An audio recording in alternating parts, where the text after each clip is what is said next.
about you, but I had the most productive quarantine.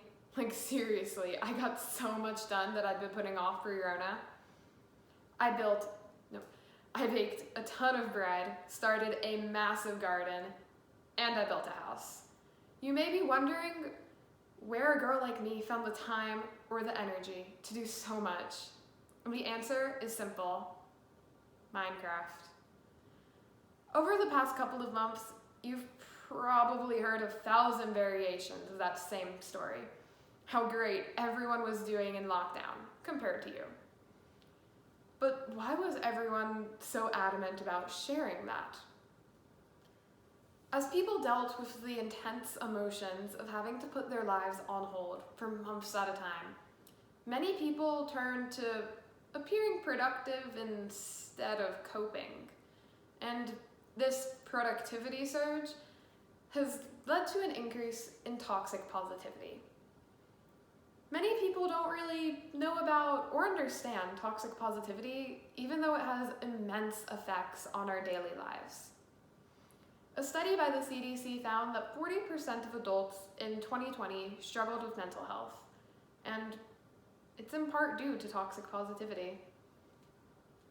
To fully understand this pandemic of positivity, you need to first know what toxic positivity is and how it spreads. Second, its effects on yourself and others.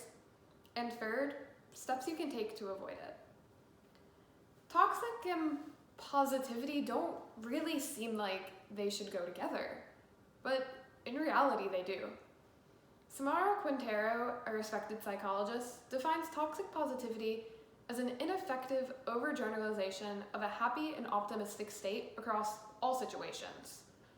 And now being positive isn't a problem, but forcing positivity instead of expressing your true emotions really is. And one industry that thrives off of that is the self-help industry.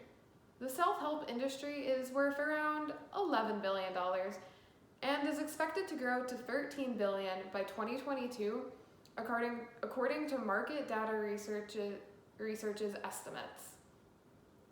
And the term self-help industry isn't itself a misnomer, as the industry's goal is not to help people, but to turn a profit. And the way they do this is through messages about grit. Now, to Martha Stewart's ghostwriter, grit is all you need. Grit is all you need to be able to accomplish anything. But that may not actually be the case. But that may not be the case. Grit is also heavily pushed along in schools. Students are taught that by having grit, you can do great things. But research has been showing us otherwise. Vicky Zarzewski writes that grit can actually restrain students by making them feel like they aren't meeting predetermined goals. Grit gives students a sense of shame for feeling like they aren't. Grit gives students a sense of shame, because when they're having a hard time and they're told to just push through it just gives them shame for having negative emotions in the first place, and it really doesn't help them at all. Another place where toxic positivity is prominent is on social media. One influencer, Naomi Davis, has really been putting a face to the issue, as over quarantine she was able to take her entire family of 5 on a cross-country RV trip, all chronicled on Instagram, of course. But according to Vox, her fan base was less than content with the quarantine content, as many Americans were struggling financially and were dealing with major health concerns. Seeing anyone able to go on a vacation like that during a pandemic caused a lot of anxiety. If she's only taking cute, happy photos, shouldn't I be too? Toxic positivity is pushed along through social media by only showing the positive. We are constantly shown just curated images, a highlights reel of other people's lives, and we compare ourselves to it. As many people know that this isn't the norm, and that it is just a highlights reel. But when we are constantly bombarded with a feed of celebrity mansions, yacht getaways, and every Californian's perfect view of the beach, it becomes hard to internalize that really isn't the norm. Now, parents love telling children, if you just ignore the problem, it'll go away.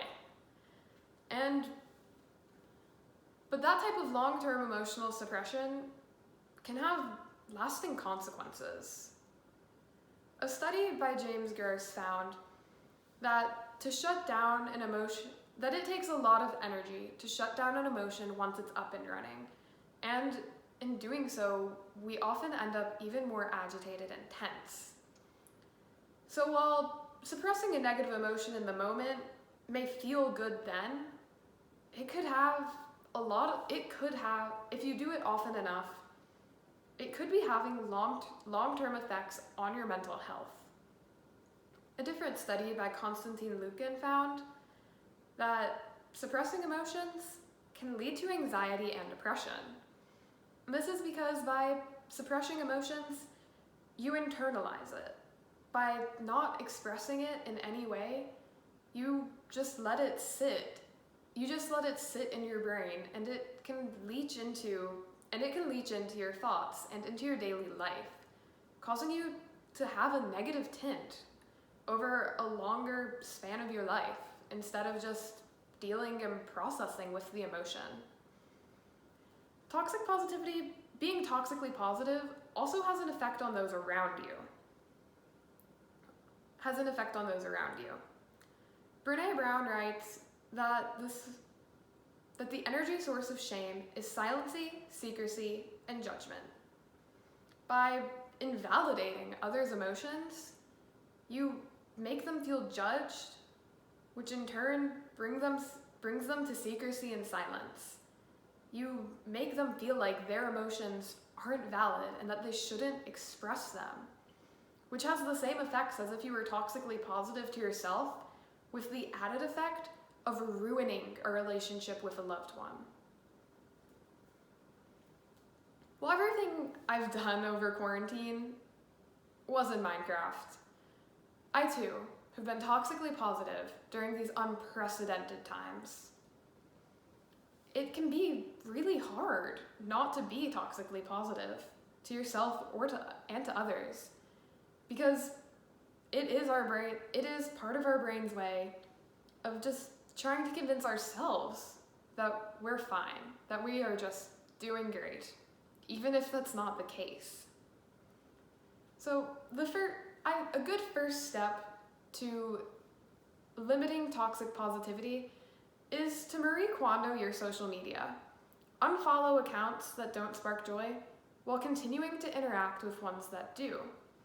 By doing this, you'll first off have more meaningful interactions with friends, family, loved ones on social media.